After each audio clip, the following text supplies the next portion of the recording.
This is the cabinet door for my bathroom storage. It has not been attached to anything since 2024. Every single morning, I open this empty hole to get my toothbrush and I whisper the same lie. I'll fix it this weekend. Hello, I'm an interior designer and this is the before photo of my own house. Yep, that's me, professional. Every December, when client projects finally slow down, I walk into my living room and see crime evidence of the year. A wobbly chair, a leaning tower of books I swore would change my life. Walls have scuffs from moving furniture around. And every December, I declare war. I make a list, fix the gutters, repaint the hallway, build shelves, pressure wash the deck, rehang these stupid doors. By day 4, the garage is a woodworking studio. My dad's on the street and I'm hating myself a little more. This December was different. I stood in the chaos, looked at this door in my hand, and one word hit me like a brick. Impermanence. We designers love the word timeless. We sell forever homes, classic design, built to last. Yet, nothing is timeless. The gutters will leak again. The paint will chip. The garage will return to its natural state of entropy in about 9 days. Your home, like your life, is a living organism. It ages, it breathes, it changes whether you like it or not.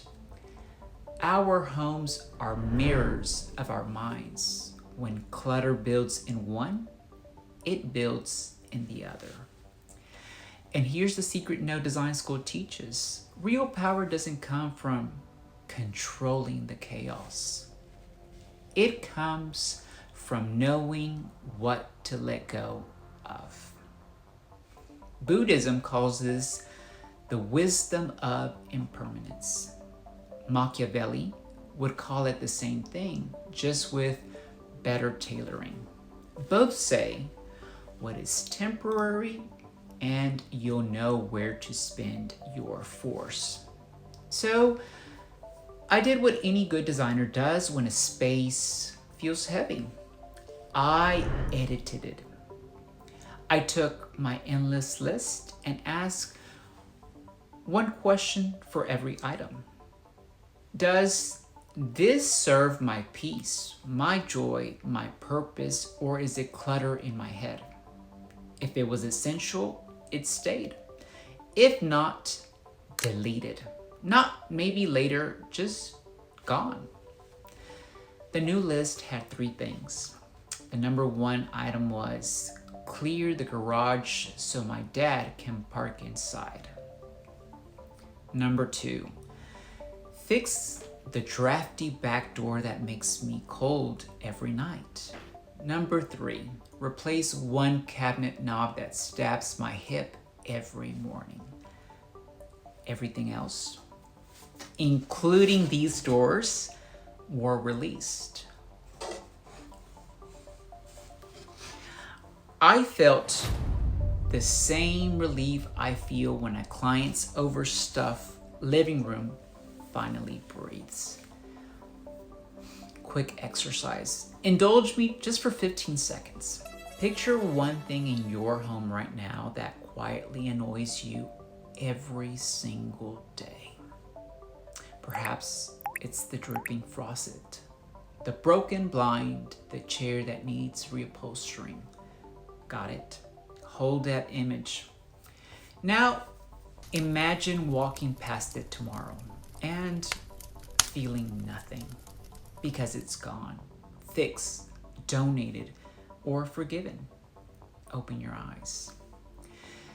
That feeling you just had, that tiny exhale, that's the feeling of a life with better negative space. Design isn't just about what you add. It's about what you're brave enough to take away. Delete with intention. Curate your space. Curate your soul. Because here's the big idea I want you to take home. The one I wish someone told me 15 years ago. The most powerful design tool is not a hammer. It's the delete key. Perfection is the enemy of peace. A finished house is a myth. A finished life is a myth. The goal is not to stop time. The goal is to make room for the life that's actually happening. These doors taught me that for 2 years. They were a daily reminder that I wasn't enough. Today, they stop being a to-do list and start being firewood.